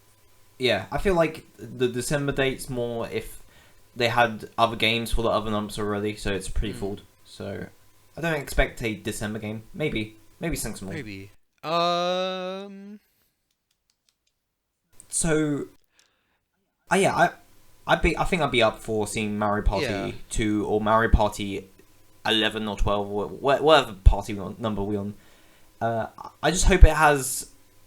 Of course, I'm hoping it has online from the recent update, Yeah. and just so make better maps and make more of them. Mm. No. I agree with. I agree with that. I'd be fine if they were like require the Joy-Con, but it'd be interesting to see if like it just played like a general party game without any necessary gimmicks. And so you could just play on any controller you'd like, basically. Yeah, and then the other one, which I feel isn't necessarily likely, but I think it'd be good to bring up. What do you think about Mario Kart? A new Mario Kart for the Switch? I think if we get any Mario game, it's either going to be Party or Mario Kart 9. I feel like Mario Kart 9 could be the last E3 announcement. Like, we say, oh, we've got one more thing, and they show, like, Mario Kart 9, or Mario racing on new tracks. Mm. Yes, new tracks. It's been 7 years. And you see, like, these new mechanics and stuff. And it's similar to, like, the Splatoon 3 Direct. Not Splatoon 3 Direct. The Nintendo Direct with Splatoon 3 right at the end. They show off a new first-party game, which everyone's excited for. They could do the same thing here with Mario Kart 9. Mm. I don't know. I Yeah. don't know if that would be the showstopper. I don't, because I think the thing is, I think 8 Deluxe is still enjoying so much success. Like sales aren't really slowing down for it, and in a sense, what I would want is them to just like keep Deluxe and just add even more to it. Um, I think if they would have done that, though, see, they that's would the have done thing, it. yeah. Um, and at the same time, I think having like a brand new Mario Kart would be very exciting. Um, the one idea people have is like just expanding it to be Nintendo Kart or whatever, which I don't know if I like that. I don't know because I think I, having mm, obviously I really love the Nintendo tracks and characters in Mario Kart. Like the Big Blue track and Hyrule Circuit are some of my favorites in the entire game. But I do like what I like about Mario Kart is like you had all these tracks that don't really have to do anything with any pre-established ideas or anything. They were just like really cool and unique settings that may be named after some characters. It's like it's yeah. like Mount Wario. Yeah, like you have Wario in the name, but like the whole track isn't like really anything to do with Wario. Or Well, like oh Waluigi's pinball. yeah, or like Toad Harbor, or like so many like there may be references to other games and stuff. Like the tracks themselves are like okay, so how do we adapt this video game or this video game's world into a racetrack? They just go with like just neat ideas. and they just like Yeah, see what happens. they mainly do that for like the Mario ones. For more of the other like Nintendo IPs which they've been recently adding, like, such as Animal Crossing, Legend of Zelda, and Splatoon, they do base that more off their games. Even like F-Zero as well. They Mm. really base stuff on the actual racing track. But yeah, like I just don't think Mario Kart necessarily needs the big Nintendo crossover thing. I think I just prefer it yeah, as being like guests, for example. Like, yeah. I think I would rather have guests as well. yeah, like I think if you make it just about like I don't know, I think that being the main selling point, like I mean, like of course I'd still get it. I mean, it's still like karting and stuff. But like I think why Mario Kart has connected with a lot of people outside of just like video game fans, like they don't really need this knowledge. Like they don't need Yeah. this kind of things. Like oh, they don't like oh. The fact that there's like no coins on the F-Zero courses is a reference to the fact like they had boost pads there. Or like they don't Yeah. need like to be called out like oh the item jingle in the Zelda stage is actually references the sound of you opening a treasure box or something. Hmm. Um like again like I would still love it, but for me with Mario Kart a lot of it is like when I play with family and stuff who aren't massively into Nintendo. And so I not that it would alienate them away, but I think they just kind of like that like stuff being like, oh, it's Mario and his friends. Like that's just kind of comforting. Where if you like Yeah, remove, that makes if you sense. remove a lot of that just for like, just to have Marth in it as well, it wouldn't have the same impact. Oh yeah, honestly, I don't really. Yeah, yeah, I get you there. Yeah. Like, I don't think we expect any like more, not niche, but more out of the Nintendo like lineups. So, like more if it fits with Mario, like because Mm. Animal Crossing fits with Mario, Inklings fit with Mario, Legend of Zelda, even though it's pretty different, it still fits with, like how they changed the world and Mm. stuff. Did fit with Mario still like. They can't really add like Xenoblade Yeah. or Fire Emblem to Mario Um, Kart. That's just that would dumb. be really funny though. It'd That be being funny said, though. like Yeah. one that I can honestly really see in terms of like really weird oddball picks. I for some reason I just thought of like adding Takamaru in for Mario Kart. Yeah, like I don't know why, but I feel like that would be like such a really cool guest character. I don't know. But yeah, Yeah. of course I would love. I would like Nintendo Kart, but I think that's not what the series needs. But like I think Yeah. I would I like it to be like as a guest thing, you know. yeah. I think a guest thing as well. Like I'm surprised Kirby hasn't is Yeah. not in the game like Mario Kart in the Mario Kart right now. Like I think Kirby's like is probably the next one Hmm. coming. But yeah, so Mario Kart 9, I think I do agree with you. I think there is a chance it can be coming, and it does exist. Um, because I think the Mario Kart Tour was that made by the same team? Is that made by the Mario Kart team? Yes. Okay. So it's yeah like I'm really Mario. hoping Okay. that they aren't focusing all of their efforts on the mobile game. But what's worrying? They keep updating that game pretty frequently though. Yeah. And you know how much that game sells. I mean, Like, it's a Mario Kart gacha game on mobile. Of course, it's going to be successful. but I think it. I think how long the Switch, the main Switch line is going for. I think they do want a new Mario Kart in I the think future. if people are gonna use that logic, I think it's wrong. I think if people are doubting Mario Kart 9, I think if they're gonna use any argument, it's the fact that like 8 Deluxe is still selling like crazy. Yeah, like I don't think talking about a game selling well, Yeah. like doesn't mean there's a sequel coming. Mm. Like, look, you can look at other series, like let's say something completely different, Call of Duty. They pump out those games like yearly, and they do sell apparently well because they still making those games. Mm. Like, and even like recently with Splatoon 3, like I wasn't expecting a Splatoon 3 this early. I thought we was going to get some completely different game Mm. before that announcement, but no, we're getting a third one in the series. So that's cool. Yeah, no, I think Mario Kart 9, and then especially like Splatoon 3, I hope Mario Kart 9 does a lot to make it different. Yeah. Or at least a different experience compared to 8 Deluxe. But yeah, we shall see. Um, right, what else? Metroid Prime 4 and Bayonetta 3.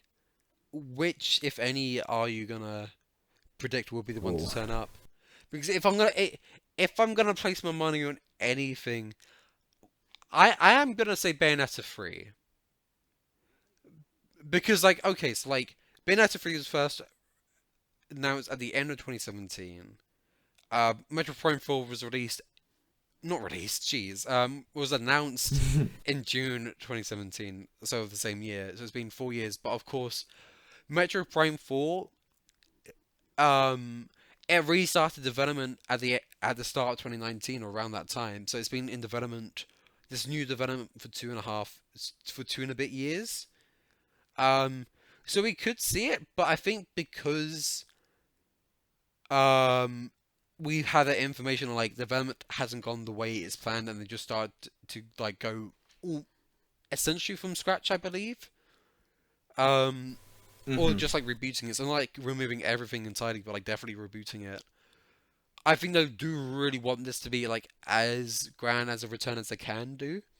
Whereas with Bayonetta 3, we haven't really heard anything about troubling development. We've just heard that's gone smoothly. That may be like kind of being like, oh no, trust us. It's going okay. Just trust us. Yeah, Um, like literally, like the director says, like earlier this year, say, "Oh, forget about for a Bayonetta while, 3." yeah. Like, Um, um, but yeah, if I had to call the shot on any of the two making an appearance, I am gonna say Bayonetta 3. Because it's been 2 years since Astral Chain.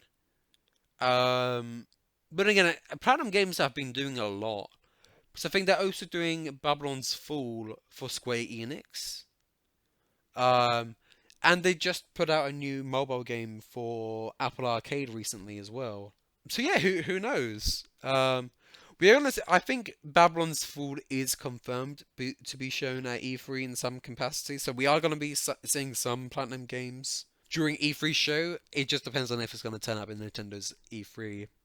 I, it's yeah, Platinum are in like weird like state right now. Mm. Like, I think lots of people were expecting we all see like Bayo 3 like much earlier, but then they announced Astral Train out of nowhere, Yes. and then yeah, so I honestly like I think it could go either way if we either see both or just Bayo 3 or Metro Prime 4. We just see. I think I think there is a chance that we could see another Metroid project aside from Metroid Prime yeah, 4. So I think Samus Returns did well critically. I don't think it did well commercially because it was a 3DS title. which came out in Yeah. 2017. Yeah. I should preface that as like it didn't do well as a 3DS title because it released after the Switch. Yeah. Um. So yeah, I think Metroid could appear in some capacity. I just don't think it's Prime 4's time just yet. Um. Yeah, like I think if we ever like see anything for Prime 4, I think they were going to do a big blowout and they actually show gameplay and like, oh, this game's coming out in a few months' time. I think that'd be more next year. Hmm. Yeah. No, I agree with that. Um. Yes, that's Metroid. I've never played a Metroid game, so I can't speak too much about it. um. I haven't played any of the 3D ones. Might get around to Mm. play the trilogy at some point, but 2Ds Yeah. I have played a bunch of 2D Is this ones. when we're finally gonna be getting the Metroid Prime trilogy? Oh yeah. Nah. Fair enough. I feel like I don't know. That feels like a thing when they actually blow out Metro Prime 4 and it's like, yeah, we shadow dropping the trilogy or something, and then they come out either like that day or like the next month, and then a few months later 4 comes out.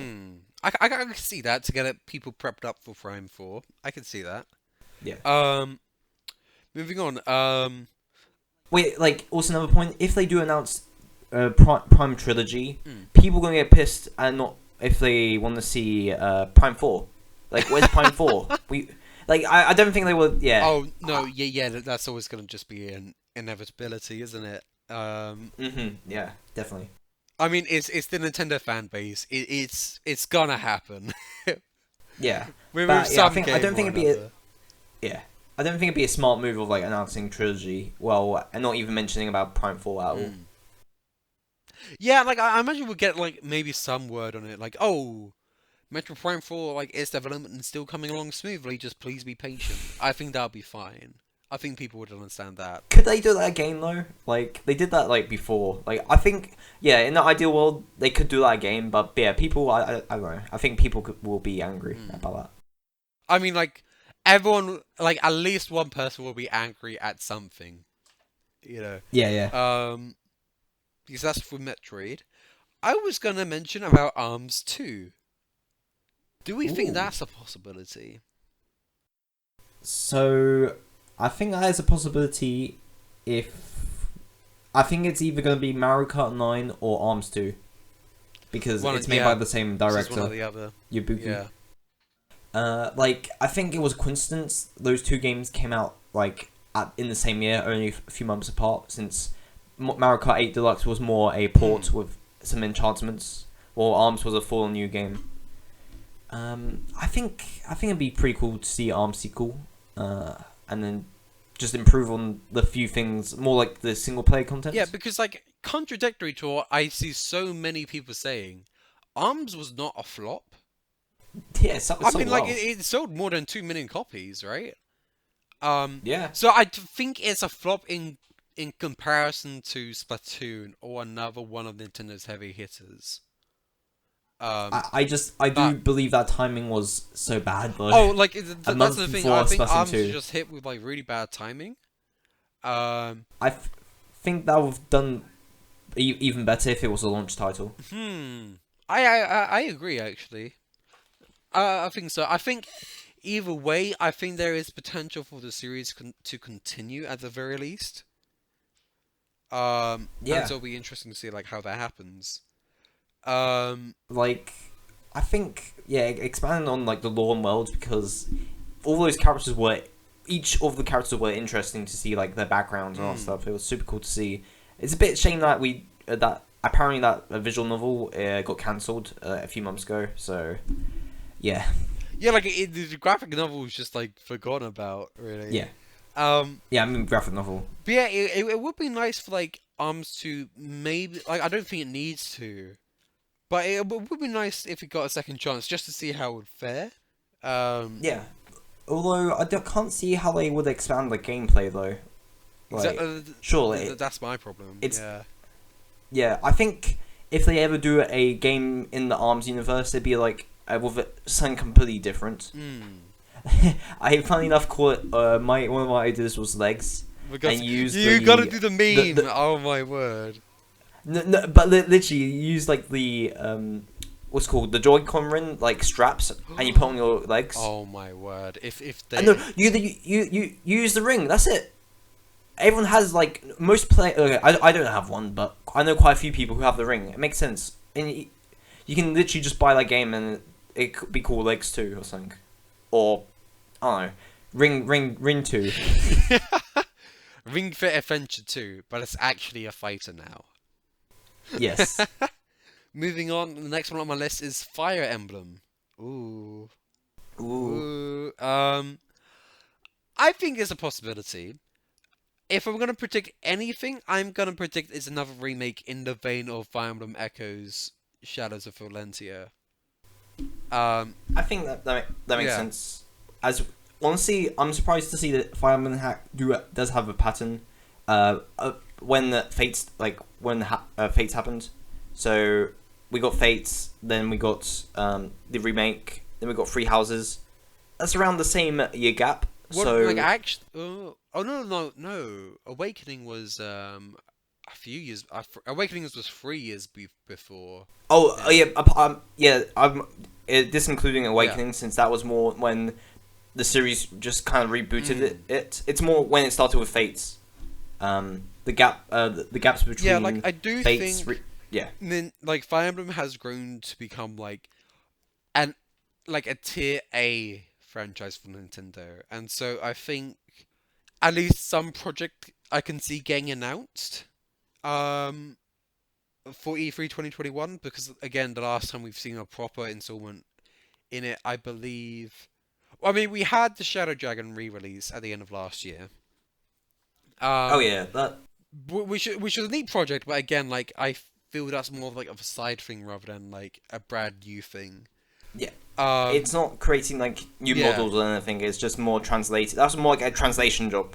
Um, Like as you mentioned, like a remake. I do imagine something similar on like the one on 3DS where it's just like this 2D game into like this 3D hmm. environment, as you mentioned. Yeah, that's what I'm thinking. I'm thinking if it's not gonna be a title that hasn't released over here, I think it's gonna be one of Ike's games, if not both of them as a collection. I can see that That'd be pretty cool. happening. Be it either way, I think it's high time that we do see the next Fire Emblem installment.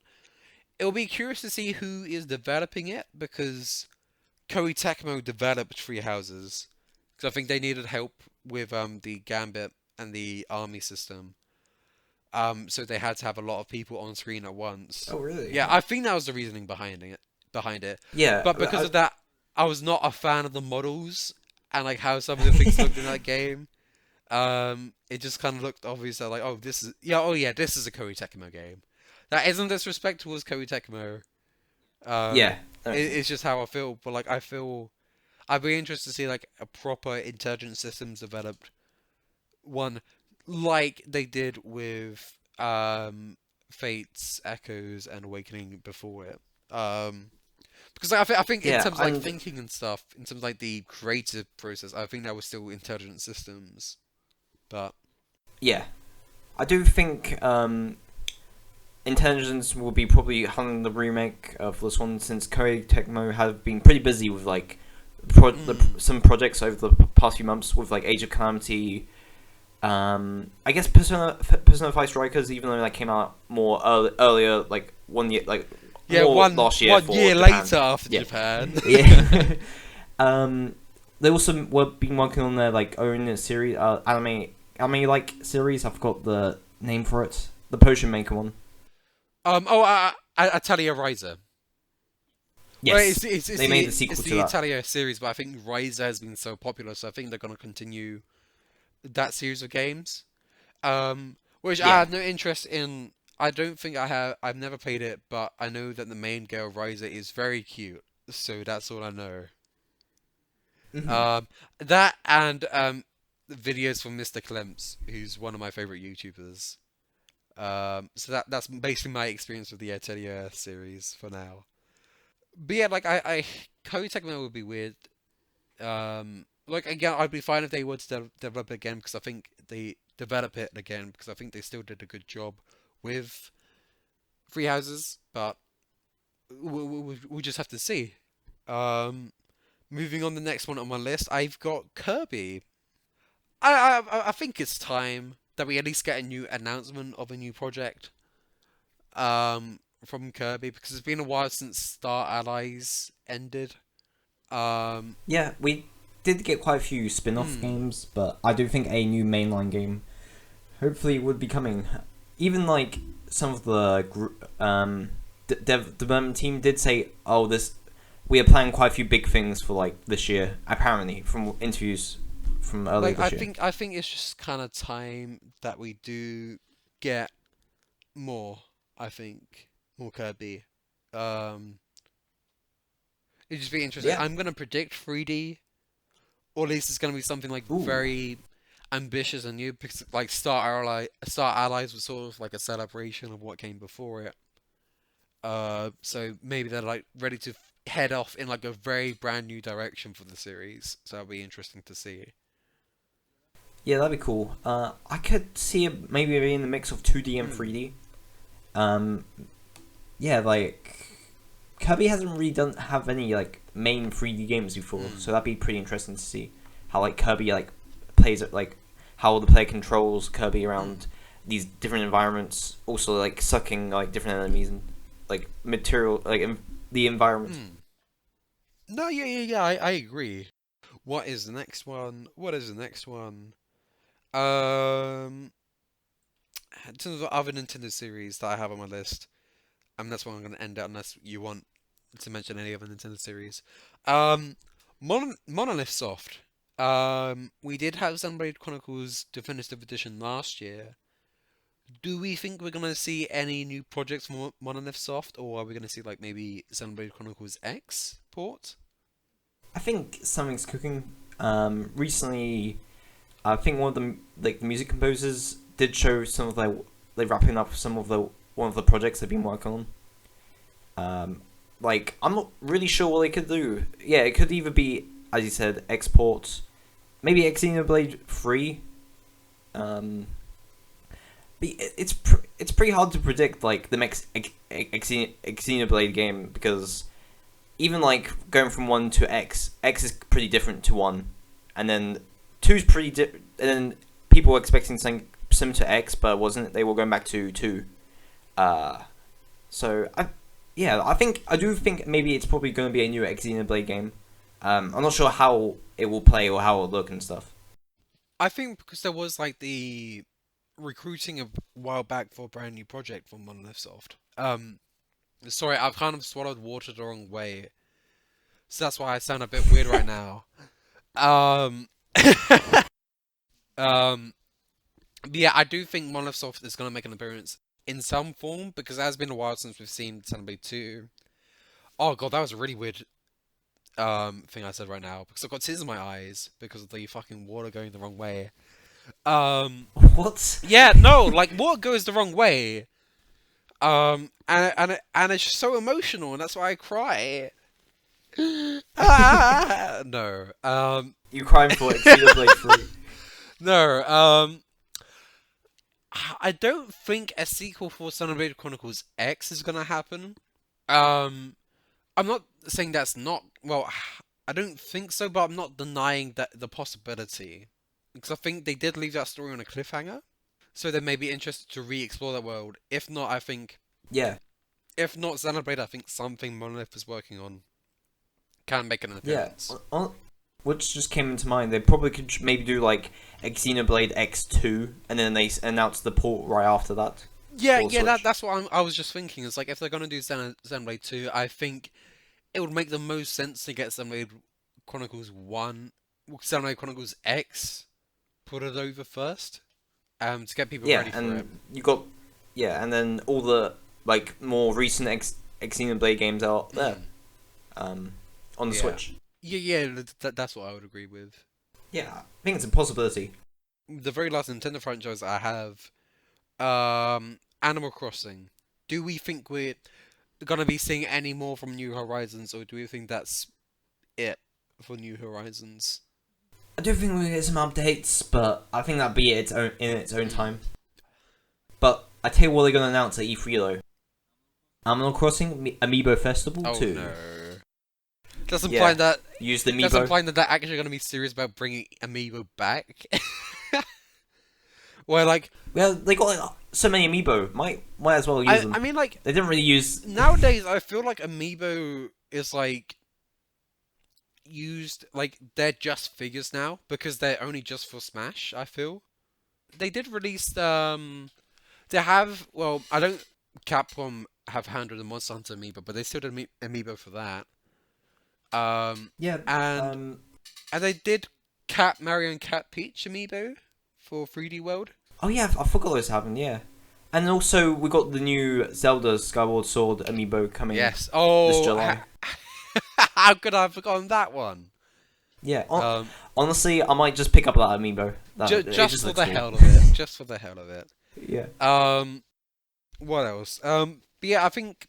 Do you have any other things any other Nintendo franchise you're expecting?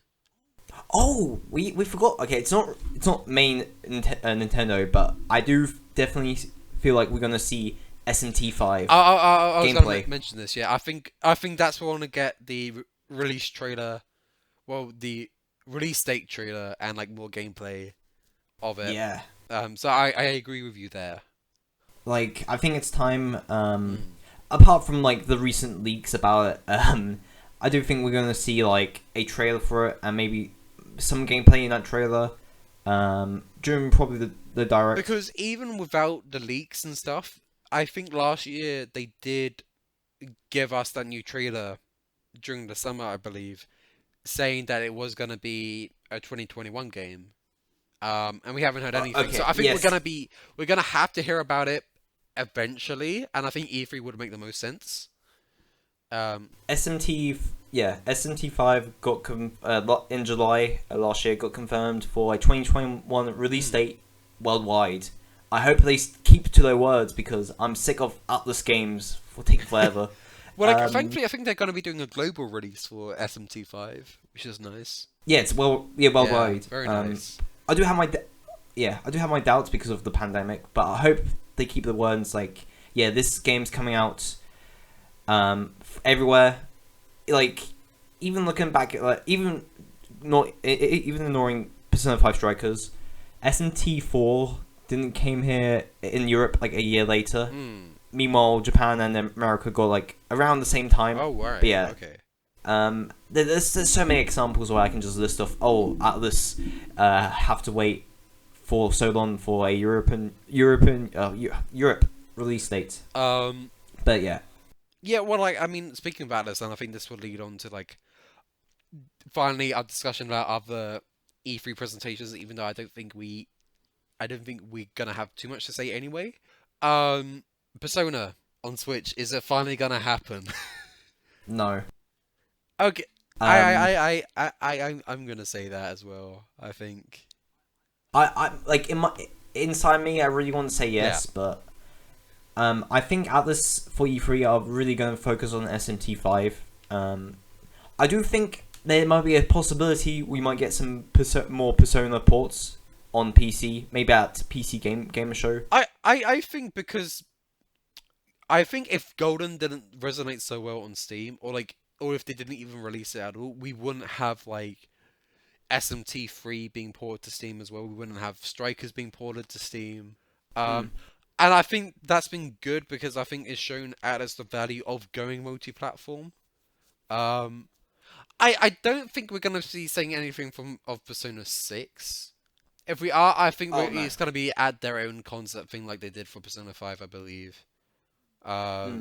Like, I think for marketing wise, I think it's a slightly bad idea if you announce Persona 6 right before SMT5 is coming out later this year. I feel like, sure, they are separate games, but I feel like people will honestly just care more for Persona. So I think while I think Atlas are doing a good job of introducing more people to SMT with SMT3 Remaster and SMT5, I think Persona 6 announcement may come maybe next year.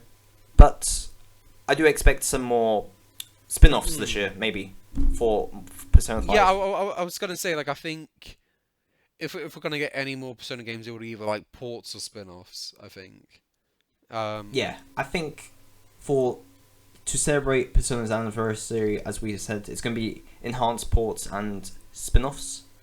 I do have one spin-off I really would like to see, but do you have any ideas for the next spin-off? I think you're gonna say what the only other idea I'm gonna say. So I think we should count to 3. We'll count from 3, count down, and say at the same time. Are we ready? Yes. 3, 2, 1. Joker's Kitchen cooking spin-off. Hooray! It's a cooking video game where Joker's the chef, like in Persona 5 Strikers. Yes, that's the spin-off I really Good. want to Okay, see. moving on. No, of course it's the fighting game. Of course. It's Persona 5 Arena. Oh my god, I really want to see this game. Like, honestly, it's like have you played the Persona 4 Arena? Well, I guess it's like spoilery for Persona 4. See, no, that's why I'm holding off, if at all, until I play Persona 4 Arena. But like, of course, I've heard about it. It's so good. And so yeah, I'd be very down for Persona 5 Arena as well.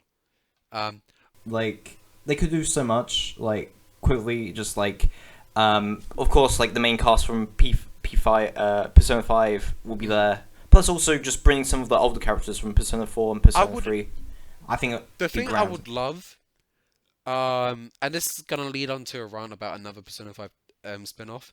I would love it if they included the characters introduced in the spin-offs. So I want to see Kasumi there from Royal. I want to see Sophie and Senkichi there from Strikers.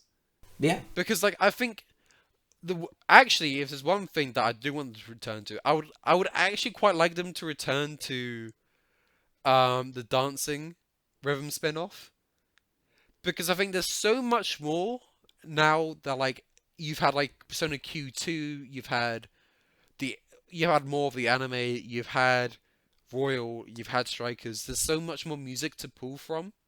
It was a huge mistake of Atlas to make Persona 5 dancing right away. Yeah, Like, sure, it makes sense for a Persona 3 dancing, and that's pretty good. They actually had quite a few music tracks in there.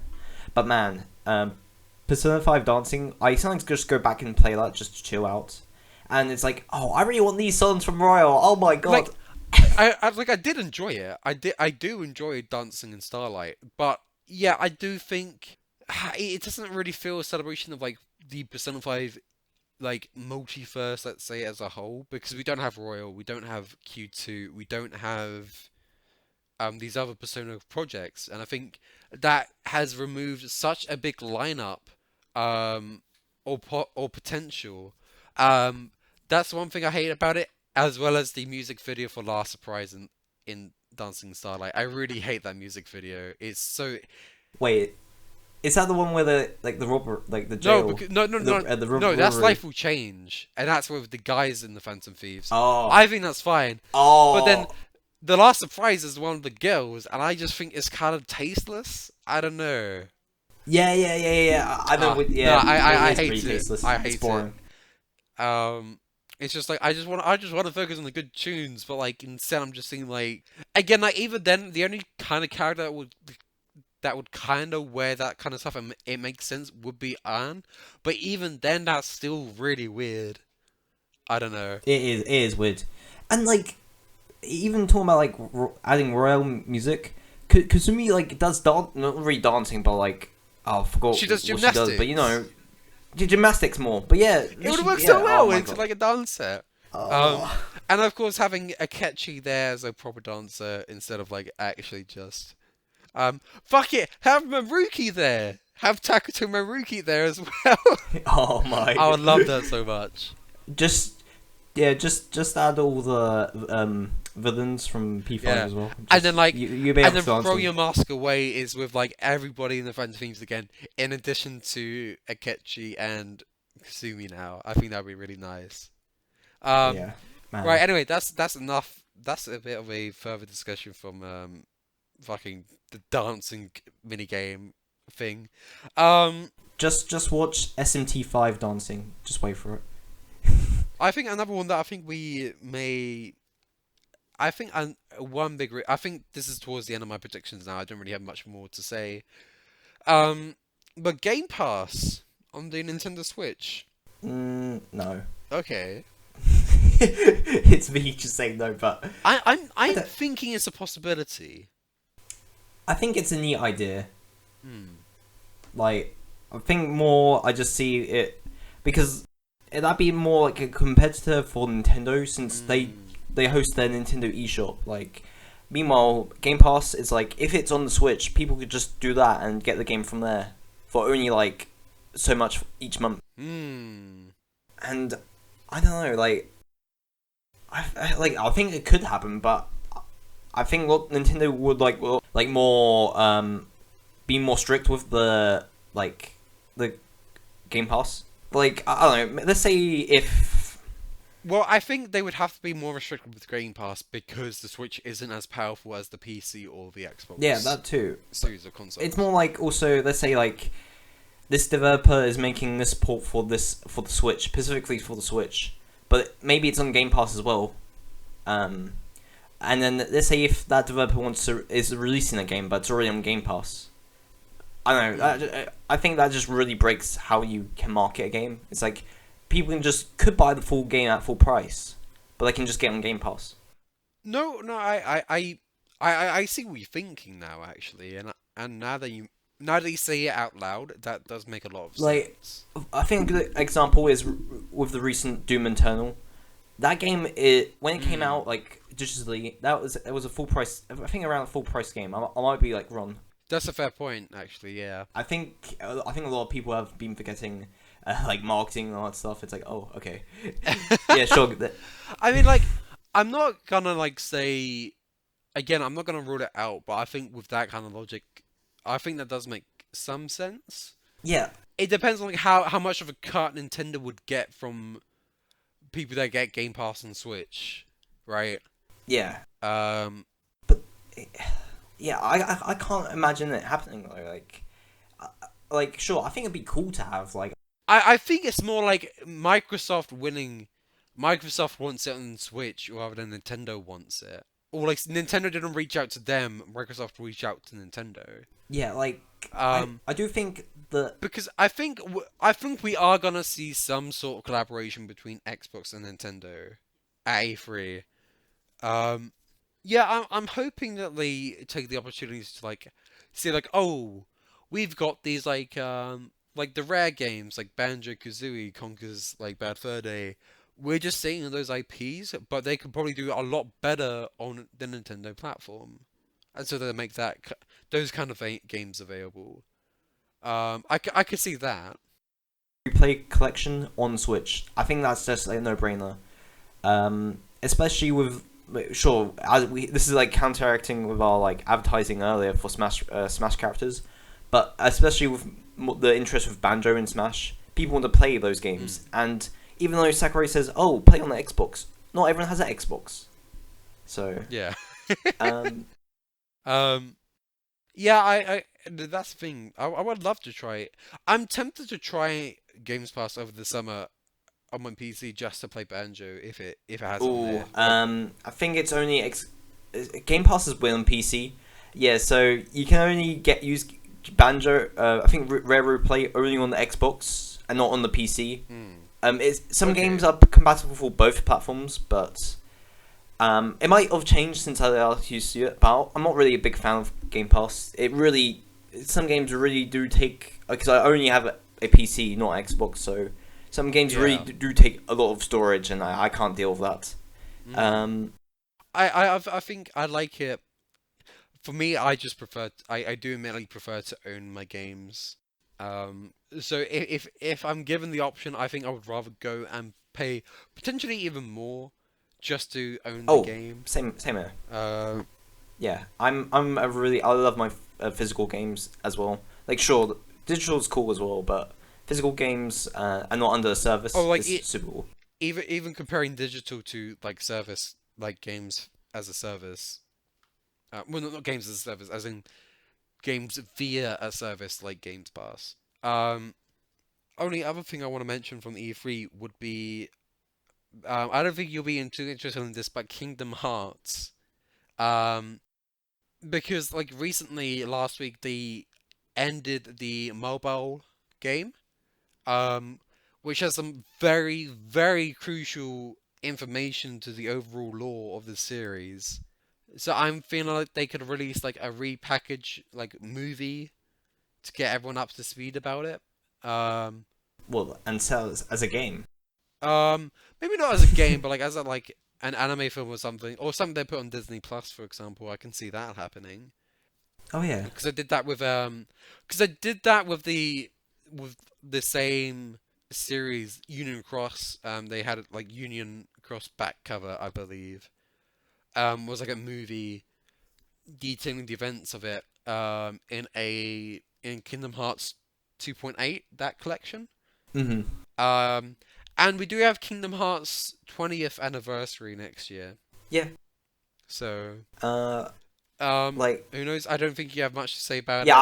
I don't know. I never played Kingdom Hearts in my life, but I think yeah, something like that comes out more. But I'd probably be like under the Square Enix panel. I do Mm. Oh I do yeah, expect also seeing the new Final Fantasy game at the C3 as well. yeah. Do we? But basically, that was me leading on to more than just the Nintendo Direct. But like at the same time, I don't really have any other predictions for anybody else at E3? Unless you do Yeah, as well. honestly, I'm the same. I'm honestly pretty just hyped for Nintendo, honestly. But I will be watching the other E3s to see if there's anything cool out of my curiosity and interest. Yeah, I'm like I'm gonna be watching all the ones I can really, just to see what happens. Oh, actually, before we do end, I was just thinking of Ubisoft. Oh, Are we gonna be seeing Mario and Rabbids 2? Do you think? I think that because like this was a few months ago now, but Mario and Rabbit's Twitter account also just changed to Mario and Rabbits. I might be wrong, or a completely different name. No, it was something like that. I Yeah, remember that popping up, yes. and then like, yeah. And I do think something is coming. I don't think it's gonna make a sequel. I think it might be another crossover game with maybe Mario and his friends in a different different gameplay type. I don't know what, but I don't know. I see that Ubisoft team with like Rabbits doing completely different stuff all the time with that IP. So I could see them doing something new with maybe like I guess the crossover series. Honestly, in a sense, I kind of don't want it. I think it's more special when it was like a one-off thing. I kind of don't want it to become a series in a sense. Yeah, series or like we also saw Fox McCloud and in Yes. what's it called Starlink. Starlink, yes. Yeah. Which was like a year later, 2019 E3, I believe. 20 Or 2018's E3. was it really 2018's? Yeah. Oh yeah. Because Oh like my god. Marion Rabbids, Yeah. Marion Rabbids was 2017. Yeah, I forgot that game came out then. And then in 2018 they had the Starlink collaboration in addition to the DLC for Marion Yes, with Donkey Kong. Rabbids. Yeah.